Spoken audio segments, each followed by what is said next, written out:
All right, guys. So today the video is going to demonstrate a concept that I'm calling live update options. It came from a forum question of someone wanting to be able to have a form on the back end or front end, change some text boxes and have that update live on the browser of all viewers who are viewing a page without them having to refresh the page. And that's where the concept come from. I don't currently really have a use case for this, but I imagine for if you've got an important message that needs to be displayed to anyone who's currently viewing your website or goes to your website, or if it could be an update, it could be a price update, it could be many things that you just want people to be aware of as soon as it's available. So you just change a back-end setting and automatically they get notified or updated. That's the concept. So this is what we're going to build today. So you can see in my back-end here, I've got a couple of different settings pages. One's created with MetaBox, the other one's with ACF, which I'll come back to. And in here, I'm going to just change my status settings. So put demo and latest updates, demo. And maybe instead of success, we'll put updated. So I've changed, updated, so we've changed, whoops. So we've changed these settings here, hit the save, and within 5 seconds, which I've got it set to at the moment, this is updated on the front end. So I've got an incognito window, so I'm emulating a viewer viewing the page that's not logged in to WordPress. So that's the concept. Now, a bit of housekeeping here. The first thing I want to mention is that we are on Bricks 1.9.7.1. Today's date is the 29th of March 2024. Now, I state this because sometimes people will view a video a year down the track, 2 years down the track, and then they say, how come this doesn't work anymore or whatever? And it may be that the builder or whatever you're using has changed in that time. So each video I make now, I'm just going to put a timestamp on it and a version of what I'm working with. All right, so the components that we need to make this work is the first thing we need to have some back-end options. So MetaBox calls it settings pages, ACF calls it options pages. Same concept, just different implementation. So I typically use MetaBox, not because I don't like ACF, but because I started using it a while ago. I got a unlimited site license. I use it on all my client sites. Does everything I need it to do so far. Well, I've got no reason to change. I'm demonstrating ACF because I know a lot of you have ACF as well. So I'm going to demonstrate both. So we're going to show you how to create these. The next thing we need to do is look at how do we make this work with the elements in the builder. And then we need to create a WordPress REST endpoint, which is actually easier than it sounds. And we've got to have a REST endpoint so we can retrieve our current options. And then we need some JavaScript to go to the backend REST endpoint, get the new data, and then update these elements with the new data. So that's the 4 parts that we need. So the first one we're going to start with is the MetaBox. In MetaBox, we've got to create a settings page. And I've just called this one live options. So just add new settings page, live options.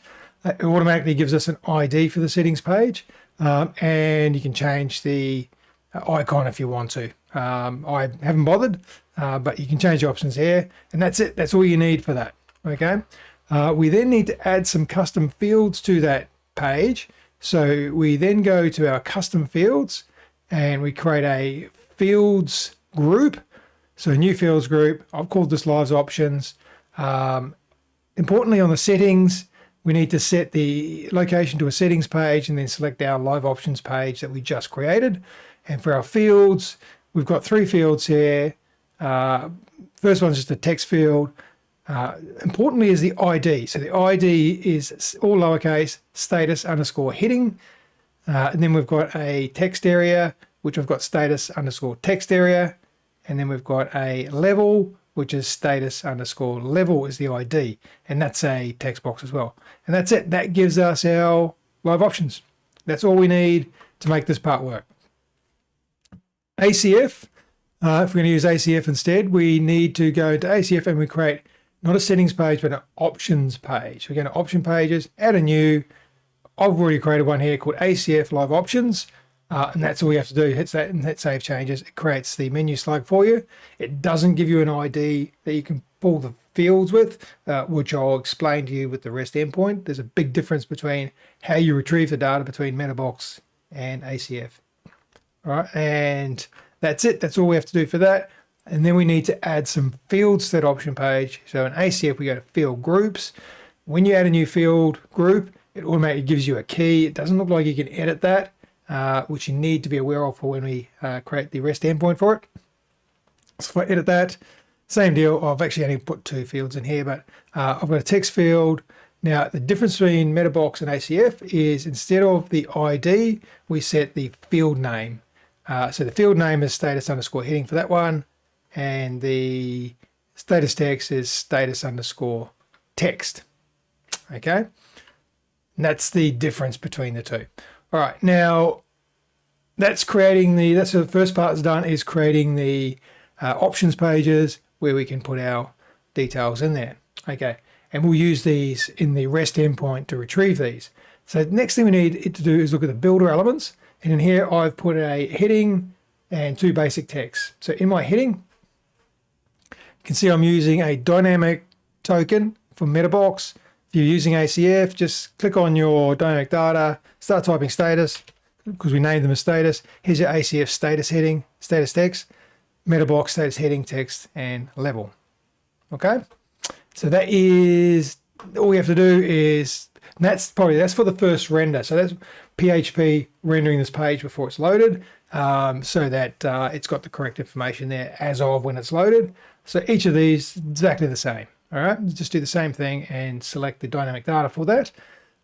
Then the other thing that we need to do is, to make our JavaScript work properly, is we need to add an attribute. And the attribute we're adding, we're going to call all lowercase, separated with dashes, data live option ID. And for this heading, we're going to make that our value is status underscore heading. If we look back to the MetaBox example, custom fields, and now look at our field here. So status underscore heading, our ID is status underscore heading there. All right, so we need to put that on the live option ID, so it knows that when we get data back for that particular array key, that we want the value associated with that to update that field. So each of these is exactly the same, where we basically, it's the same attribute, but in this case, it's the text area. Okay. In the next case, it is, where are we there? In this case, it is the status level. Okay. Simple as that. And that is our editor elements done, except for the code, which we'll come back to because I'll explain that when I create the REST endpoint. So the next bit we have to do is create a REST endpoint. And I should say, by the way, I'll put all this up onto a gist so you can download as a starting point, so you don't have to figure it out right from the start anyway. So this code up here is the basic code to register a WordPress REST endpoint. Okay, and if you look up the WordPress codex for this register REST route, there's a heap of information on it. I'll go through it very basic. I do have a permissions callback, which I'll talk about, but in this case, all we're doing is retrieving a fixed set of values from the database. So there's no security issue. We're not trying to set any values. We're not providing any parameters that need to be sanitized. So we really don't need to worry about this from a security perspective. If we were going to provide parameters, so for example, if we're going to send a property to say what option we wanted, that would be a problem, because then anyone could actually find any option in your database, which is a bit of a problem for you. So we're not retrieving things that have a security issue, so we don't need to worry about it. I'll explain why I've done this very shortly. So the register REST route, all we're doing is we give it what they call a namespace and a action. So that's the namespace and the action, and then we pass in an array of the configuration, which is our method. So we're going to use an HTTP GET method. We've got a callback at the moment. That's our MB Live options get options. This is a function down here, and a permissions callback, which verifies the host name. That permissions callback down here, all that's doing is making sure that the request came from a page that has the same host URL as our WordPress site. So it's going to reject early if there's a script or a bot or something that targets this. It'll reject it early rather than, you know, doing a database call, etc. It'll just they don't match, just reject the request. And that's what that's for. It's really to do with really cutting down attacks rather than a security issue. All right. So this is really, really easy here because with the MetaBox, it saves the values. So these values here, if I go to my settings page, have a look at the setting page here. We've got a settings page with live options. And on that, we've got these custom fields here, which is live options. And these are on the settings page, right? We can create more groups and put them on the settings page. What I like about what MetaBox does with this is they store all of the values that are for any of the fields on that settings page in an array under the ID of the settings page. So we just need to use the standard WordPress get option, live options, and it gets an array of all the settings on that settings page. And then we just return that as a new REST response. 200 means it's okay. So that's a positive response, meaning everything's fine. Here's the array that we return for you. And that's really, really simple. If I was to do the ACF one, if I use my ACF callback here, ACF works a little bit differently. Excuse me, I still got a bit of a cold here. ACF works a little bit differently where it does not save the fields from a options page as an array. It basically, the options page is this grouping of what they call field groups. Okay, so what we need to do is we need to, this first is making sure ACF is actually activated. The fields is ACF get fields, so it's an ACF function with that group ID. So the group ID is based on ACF field groups. So this group ID here, so that group of options there. And then what we need to do is, if it exists, we're going to iterate through all the fields, and these are actually a field object. So it's got all the settings, it's got everything to do with that field in it, right? We then need to go through each of those fields, get the name of the field from the field object. So it's the field open bracket. No, it was actually an array, not an object here. So we get a field name from the array. So that's going to return, as an example, in these field groups here. So the first one is going to return status heading as the name. So we get the name, and then on our options array, open brackets, the name, so status heading, we're going to use the ACF function get field by that name and specify that it's on an option. Now this is something else that trapped me with ACF is that because you're using this on posts as well, you normally would put that as the post ID or use the current post ID, but if it's on an options page, you need to just specify that by putting option as the second parameter, and that's going to look for an options page that has that field by that name.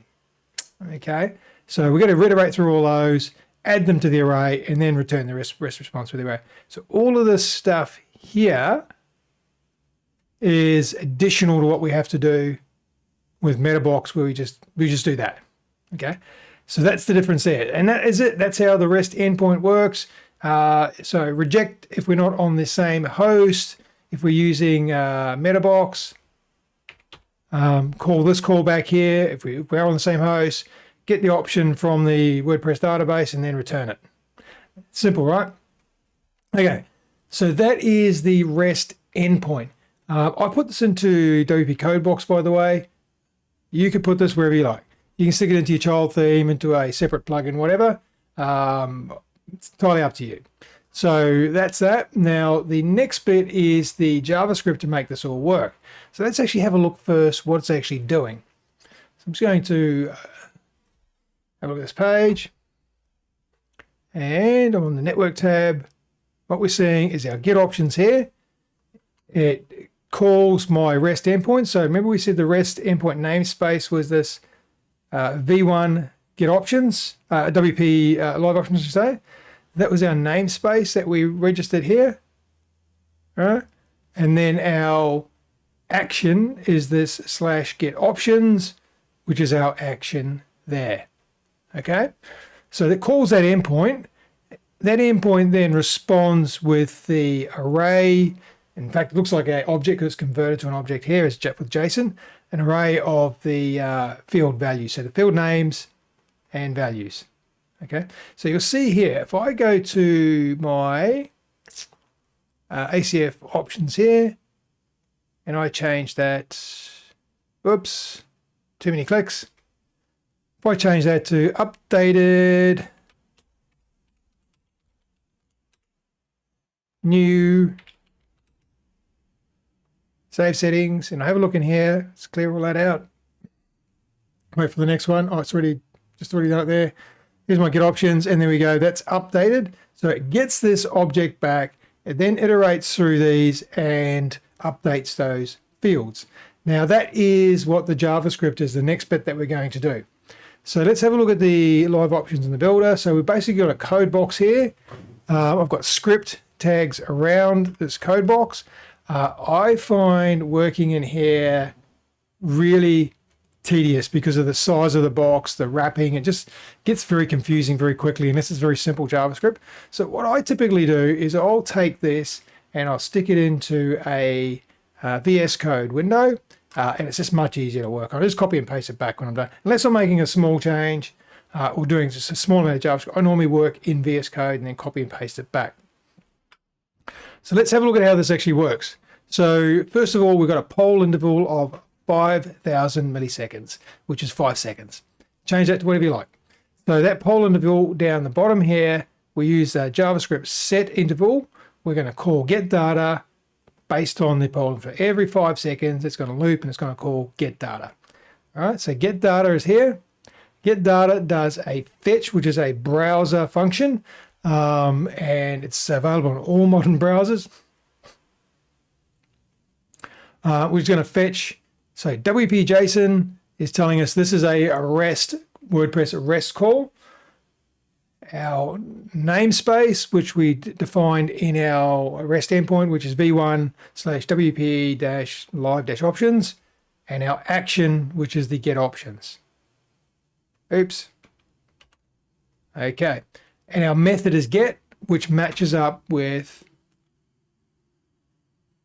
what we've got here in our REST endpoint. Headers we're going to send as a content type application JSON. That means we expect JSON back from the other end, okay? Credentials, same origin. We don't need this in this particular case. That sends your cookies to the other end so that if you are using WordPress and there are some saved credentials, saved details that WordPress needs, then they'll be available as well. Okay, now fetch returns what is known as a promise in JavaScript. The promise has multiple methods. So the promise, what it does actually goes and does whatever's inside there. Then it's got then, catch, and I can't remember whether it's finally. Let's have a look and see what it says. Finally, it is. We're not using finally. I'm just going to chuck that in there so you can see. So you can actually add a finally in there. So what the then does is if this is successful, it then calls the first then function. All right. If we return something in that then, it then calls the next then function with whatever was returned from the previous one. Okay, and that's how it works. Again, you can chain your thens, do something in there, do something in here, then have another then, do something if you want to, right? if an error occurs, a network error occurs, you got no internet, the other end's not reachable, whatever it is, you get an error and the catch function runs, and we're just going to console log that error. Okay. Also, let's go through this. So the first response is if the other end returns a status code of 200, then fetch says that's a response of okay. Anything else is not okay. All right, so if we don't get a 200 back, we're going to throw a new error saying that this is what our status is. Okay, so if we send a 403 back or a 401 or a 404 or whatever, we're going to get an error thrown there, right? Let's assume it's okay. What we want to do is we want to return the response's body converted to JSON. There's a utility function in the response object which will convert whatever body that was returned into JSON. Okay, and that JSON is an object. So what happens is that returns the JSON. The next then gets the data, which will be the JSON return from there.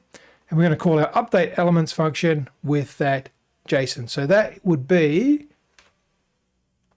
this here that was returned. All right. So now we've got something to update the elements with. And the next bit we do is the actual updating elements. So when we initiated and by the way, I've got this all in a DOM content loaded event listener. And the reason we do that is so that this code could be anywhere. It doesn't have to be after these elements are on the page. That code could be anywhere. It's going to wait for the entire page to load before it goes looking for these elements. Okay, so we want to wait for the DOM content load, and then we're going to get a list of, or a collection of all of the elements that we've put this data live option ID on. And that, remember, is the ID of the field that we want. All right, so we're going to update elements. We're going to do a for each on all of our live option elements. Going to loop through all of those. We're going to get the name using the dataset property of that element. So if we look at a element, so we look at this heading here. So that's an H2. All DOM elements have a dataset property which includes all of the data dash attributes that you put onto that. So to get a data live option ID, we go dataset live option ID. Okay. Now, one other caveat here, when you specify an HTML attribute, it's all lowercase separated with the dash. Okay. When you access that from JavaScript, it's different. So in JavaScript, what you do is you access the data set, you remove the data dash, and then you do camel case for the rest of it and get rid of the dash. So live dash option dash ID becomes live option ID with a capital O and capital I. And that's how you access that data. There are other ways, but this is the easiest way to do it. Okay. So now on that particular element there, we can see that we've got a data live option ID of status text area. Actually, we're on the first one, weren't we? Oh, I think I've just messed that up. I'm going to do an F5. I did. So we've got a data live option ID of status heading. So what this is going to do, it's going to look at our, it's going to get status heading as the name, and we're going to look at the data that was returned from JSON. So if we look here, so this data here that was returned, so this data here, and we can see we've got a status heading. All right. So in our JavaScript, we're going to say if undefined is not equal to, it looks really confusing, but undefined is not equal to the element name. So in other words, the data has that element name. So the data has status heading in it. We're going to get the element. So in this case, the heading element, and we're going to update the inner HTML with the data's value. All right. So in this particular case, the status heading is updated, update options demo.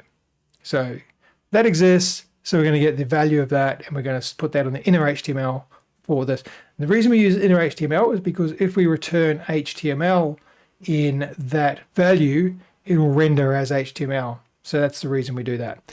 And that is the entire concept. So what I normally do is when I'm finished editing in here, sometimes you end up with weird spacing and weird sort of things and you forget to do things and it's all over the place.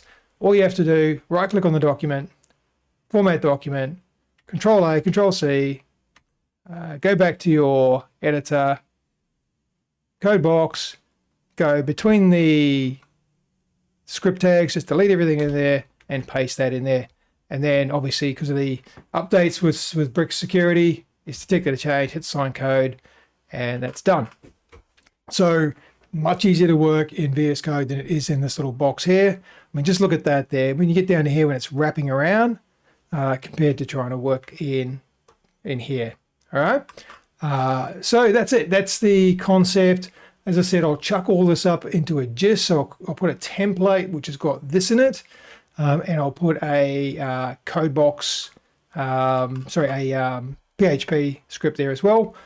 So you can grab those and give you a bit of a head start. You just need to create your own ACF or MetaBox fields and then update this accordingly.